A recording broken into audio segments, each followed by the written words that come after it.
everybody. We are back today at sentence completion, fill in the blanks. We did a couple of ways to tackle fill in the blanks in the last class.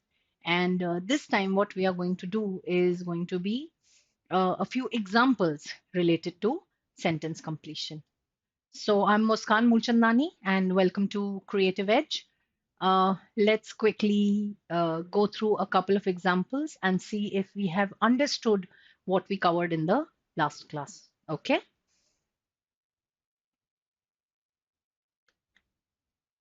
Yes, what you can see in front of you is a, at least 5 to 6 blanks in one particular paragraph.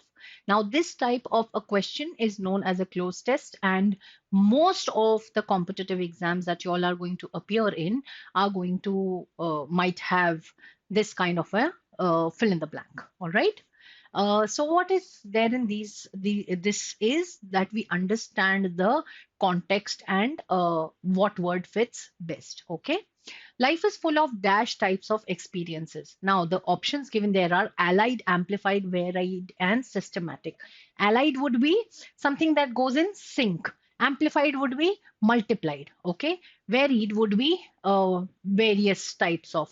And systematic would be, of course, if they are experiences, they cannot be systematic. All right. So now, allied fits there, amplified fits there, and varied fits there. But what is going to give me the clue to my answer is going to be what the sentence next says. Now, the second sentence says that strange, in fact, are the ways of God. If man is happy today, he may be unhappy the next day. So, which means that there is a variety of experiences that they're talking of. So, here what fits would be varied. All right. Let's see the second blank. Now, it says, strange in fact are the ways of God. If man is happy today, he may be dash unhappy the very next day. Now, a confusing thing that is given here is major and most doesn't fit at all, because happy today is being talked of in a positive way. So it has to be something which agrees with being unhappy. Now, quite and quietly are two very commonly confused words, where quite means little bit, quietly means hush hush. Okay, so please do not get confused with this. Okay, the answer to this would be quite. Let's go on to the next word. The next sentence says, some dash are pleasant. It was already mentioned in the first sentence itself that what we are talking of is experiences. So the answer to this would be experiences. Let's go next. It says, uh, strange, in fact, are the ways of God. Sorry, if at one time a person finds himself on top of, sorry. Please excuse me here. Some experiences are pleasant and joyful, while others are full of dash and pain. Now, here there is a word and pain there. So, when we were doing our last class, what we discussed was that we have to look for such clue giving words. And one such clue giving word here is and. So, now what goes is something that has to go in tandem with the word pain. And what would be the word that goes from among the four options? The word would be pathos, right?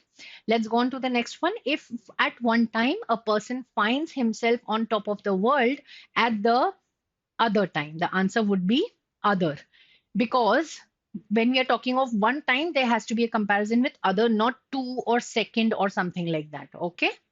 So this one was an easy type of a question. What we will try to do now is going to be a kind of single blank and double blank. Let's see what the single blank in this one says. It says Brian's pale skin was dashed to burn. Now we are talking of burning. Okay. If he spent too much time in the sun. Now there is a condition given there that this would happen only in case he spent too much time in the sun. So what is the word that fits there? Now it will be easier for you to understand which word fits the blank if you know the meanings of the options that are given there. Now, scarred here means leaving a scar. Okay, scarred. Daunted is something to be afraid of. Eminent is a very famous or known thing. Urbane, very sophisticated. Now, here, the only word that fits there is prone. Prone means to be habitual or get into that mode of burning. Okay, let's go on to the next question.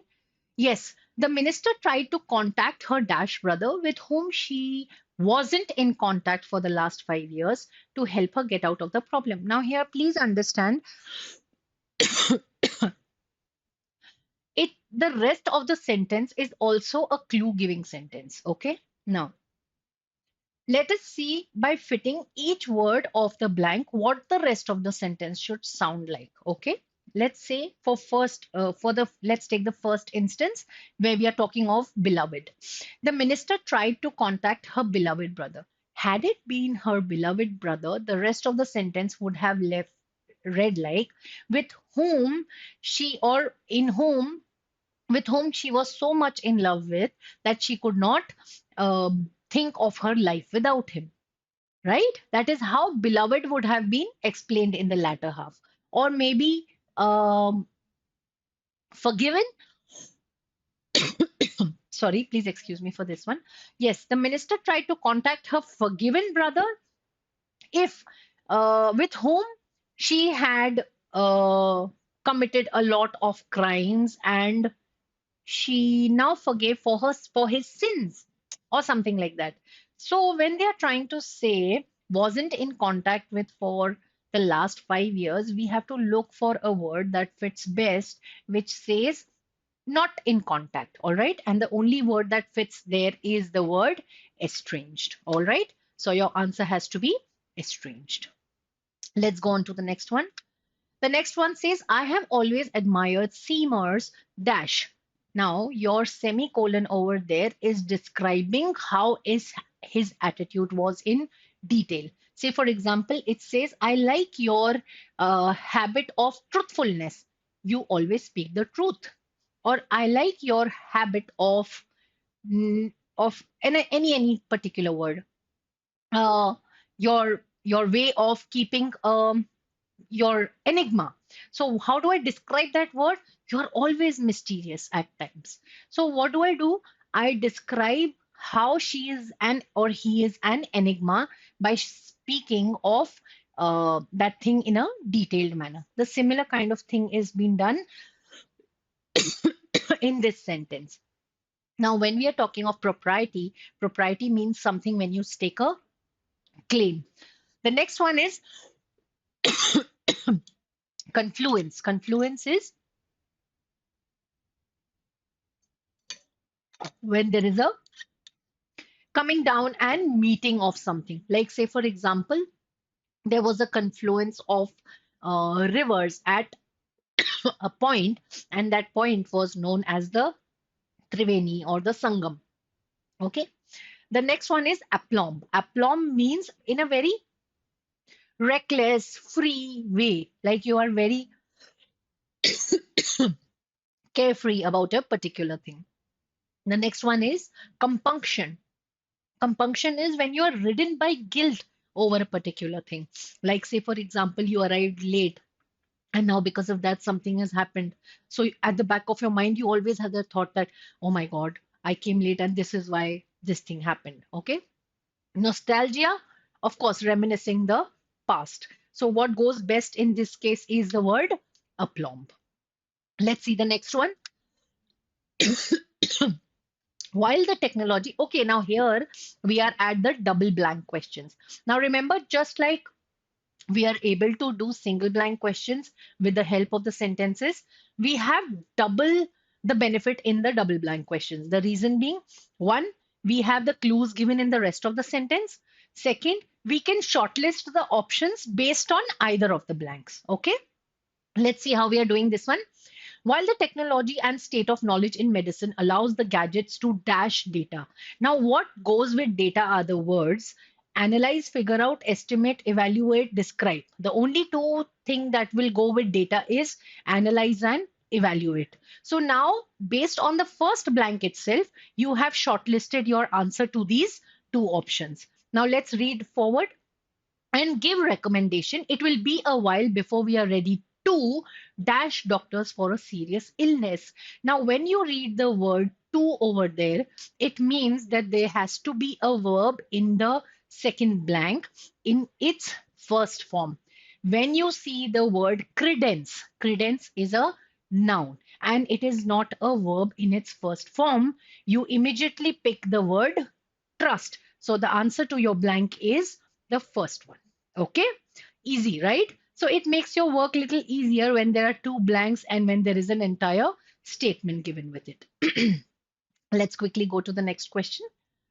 Yes, the dash playing of loud music has led the angry residents of this vicinity to file a police complaint and move court against the organizers' lack of dash for the people need a peaceful neighborhood. Now they are talking of there is a complaint being made against the organizer, and organizer is not being what? Either he must be uh, unfriendly or terms like that. Okay, so let's look for something like that in the second blank.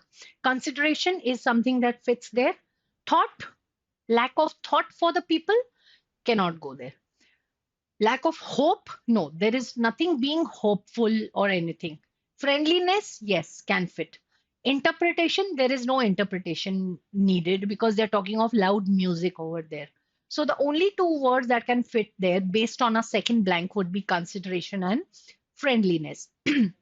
But when we are talking of playing of loud music, we cannot call it fashionable or unfashionable playing. So the answer has to be incessant, which means too loud. Okay. However, digital India will not happen even if the dash is in place unless equal dash is paid. Now, the word that goes with paid is only attention, despite so many other options going with the first blank. Support goes, framework goes, backbone goes, infrastructure goes, groundwork goes, all five of them go.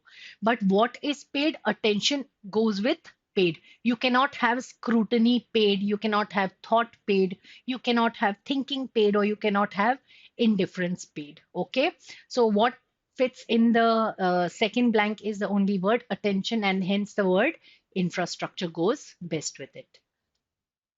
Yes, the next one says the government dashed down the opposition dash for a joint parliamentary committee probe. Yes. So the answer has to be either shot down or put down. It cannot be demand because it has to be opposition's demand. Okay. Not the other way around. That's why it has to be put and leaders. Let's go on to the next question. Okay. We are through with it basically. Now let's quickly revise what the rules that we did, a few tips that we did in the last class. Okay. Based on these also you will be able to make out that it's easier if we don't read the options and first form a shadow word of our own. Second is checking the grammar and the collocation like we did with trust. We knew that there has to be a verb form that goes with it. Okay, last is shortlist the options based on the options, based on the blanks. Like when we were able to shortlist, when there were double blanks, we were able to shortlist it and then look for the right answer. See, please understand that if we try to fit every answer into the blank, everything will look right. So what we need to focus on is process of elimination. Okay. I hope that it was as fruitful as for you as it was for me, right? We'll meet in the next class then. All right. And in the meanwhile, if you have any doubts regarding fill in the blanks or grammar in general or verbal ability in general, please refer to the link in the description box. Okay. Thank you.